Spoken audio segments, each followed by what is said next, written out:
See, when we try to control the mind,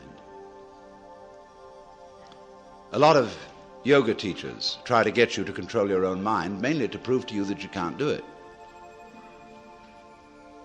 There's nothing, a fool who persists in his folly will become wise. So what they do is they speed up the folly. And so you get concentrating. And you can have a certain amount of superficial and initial success by a process commonly called self-hypnosis. And you can think you're making progress. And a good teacher will let you go along that way for a while until he really throws you with one. Why are you concentrating? See, Buddhism works this way. Buddha said, if you suffer because you desire, and your desires are either unattainable or always being disappointed or something. So cut out desire. So those disciples went away and they stamped on desire, jumped on desire, cut the throat of desire, and threw out desire. But then they came back and Buddha said, but you are still desiring not to desire. They wondered how to get rid of that. So when you see that that's nonsense, there naturally comes over you a quietness. In seeing that you cannot control your mind, you realize there is no controller. What you took to be the thinker of thoughts is just one of the thoughts. What you took to be the feeler of the feelings, which was that chronic muscular strain, is just one of the feelings. What you took to be the experiencer of experience is just part of the experience. So there isn't any thinker of thoughts, feeler of feelings. We get into that bind because we have a grammatical rule that verbs have to have subjects. And the funny thing about that is that verbs are processes and subjects are nouns, which are supposed to be things. How does a noun start a verb? How does a thing put a process into action? Obviously it can't. But we always insist that there is this subject called the knower. And without a knower, there can't be knowing. Well, that's just a grammatical rule. It isn't a rule of nature. In nature, there's just knowing, like you're feeling it. And I have to say you are feeling it, as if you were somehow different from the feeling. When I say I am feeling, what I mean is there is feeling here. When I say you are feeling, I mean there is feeling there. When you come to see that you can do nothing, that the play of thought, of feeling, etc., just goes on by itself as a happening,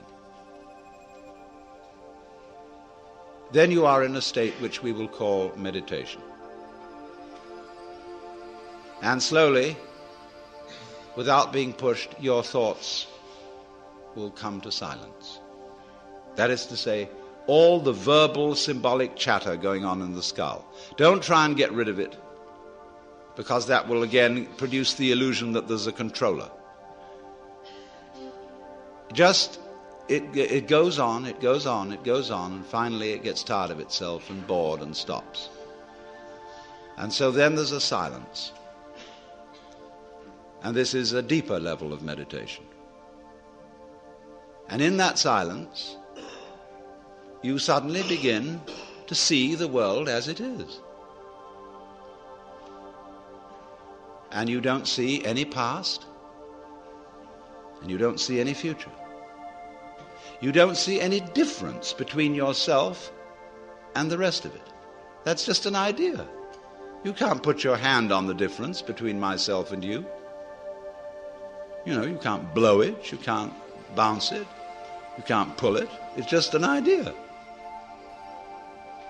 You can't find any material body, because material body is an idea. So is spiritual body. This is somebody's philosophical notions. See, reality isn't material. That's an idea. Reality isn't spiritual. That's an idea. Reality is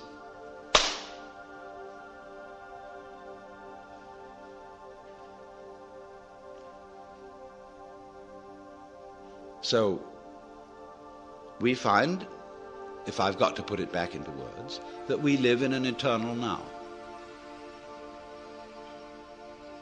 You've got all the time in the world, because you've got all the time there is, which is now. And you are this universe. And you feel this strange feeling when ideas don't define the differences, you feel that other people's doings are your doings. And that makes it very difficult to blame other people. And then we get this strange feeling that we have never had, you see, in our lives, except occasionally by accident. Some people get a glimpse that we are no longer this poor little stranger and afraid in a world it never made, but that you are this universe, and you are creating it at every moment, because you see it starts now. It didn't begin in the past. There was no past. See, if the universe began in the past, when that happened it was now. See? Well, it's still now. And the universe is still beginning now, and it's trailing off like the wake of a ship from now. In the wake of the ship fades out, so does the past. You can look back there to explain things, but the explanation disappears. You'll never find it there. Things are not explained by the past. They're explained by what happens now. That creates the past. And it begins here.